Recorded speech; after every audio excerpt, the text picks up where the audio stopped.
Teringat pernyataan Putri Krejudis Kalteng, Monica, beberapa waktu lalu kalau pemilihan gubernur wakil gubernur Kalimantan Tengah 2024 bakal ada kejutan. Pernyataan Monica itu memang benar terasa terjadi. Kejutan itu datang dari sikap Nadal Sakoyem yang tidak lanjut ke Mahkamah Konstitusi. Padahal selama perjalanan kontestasi Pilgub Kalteng, paslon 02 Nadal Sakoyem Supian Hadi paling terlihat serius ingin lanjut ke Mahkamah Konstitusi melalui pernyataan saksi 02 pasca pleno KPU dan pernyataan tim kuasa hukumnya. Kejutan berikutnya itu paslon Willy Habib yang lanjut ke Mahkamah Konstitusi. Willy Habib ke Mahkamah Konstitusi itu tidak pernah disangka publik. Bahkan paling terkejutnya lagi, salah satu kuasa hukum Willy Habib itu adalah tim hukum dari paslon 02. Ada apa sebenarnya yang terjadi di ujung cerita Pilgub Kalteng 2024? Apakah ini namanya kompromi politik yang terjadi di jajaran elit politik demi kekuasaan? Yang berpotensi kuat ke Mahkamah Konstitusi disuruh akur-akur, dan yang berposisi lemah disuruh maju ke Mahkamah Konstitusi. Lalu pertanyaannya, siapa mastermind di balik semua ini? Mastermind yang menyusun hingga ending ceritanya itu paslon 02 mengalami anti klimaks dengan tidak lanjut ke Mahkamah Konstitusi. Selanjutnya, apalagi skenario paslon Willy Habib yang lanjut ke Mahkamah Konstitusi? Apa ini bagian cerita pelepas dahaga bagi harapan publik seolah-olah Pilgub Kalteng itu seru sampai ke Mahkamah Konstitusi? Atau ada skenario yang lain agar sang pemenang paslon 03 jangan terlalu jumawa dulu sehingga paslon 03 harus mengingat kembali kalau paslon 01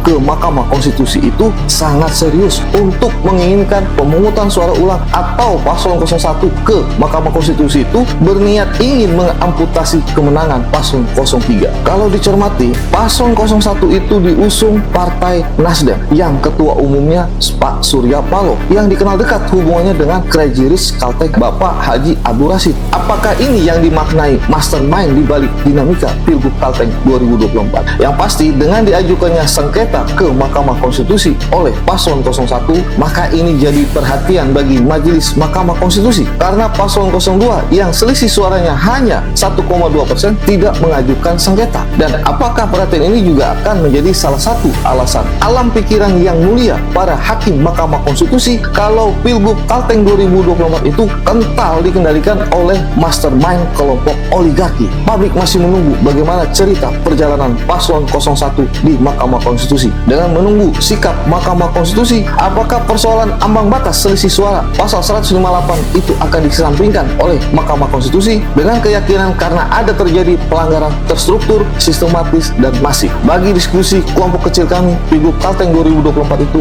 hanya sandiwara para oligarki yang ujung-ujungnya itu bertuju pada keinginan tetap berkuasa dan bagi-bagi kekuasaan. Lalu kita yang jadi rakyat ini gimana ya nasibnya? Atau berharap pada DPRD sebagai wakil rakyat? Ada yang tahu tidak kapan tanggal pelantikan kepala daerah hasil pilkada serentak 2024?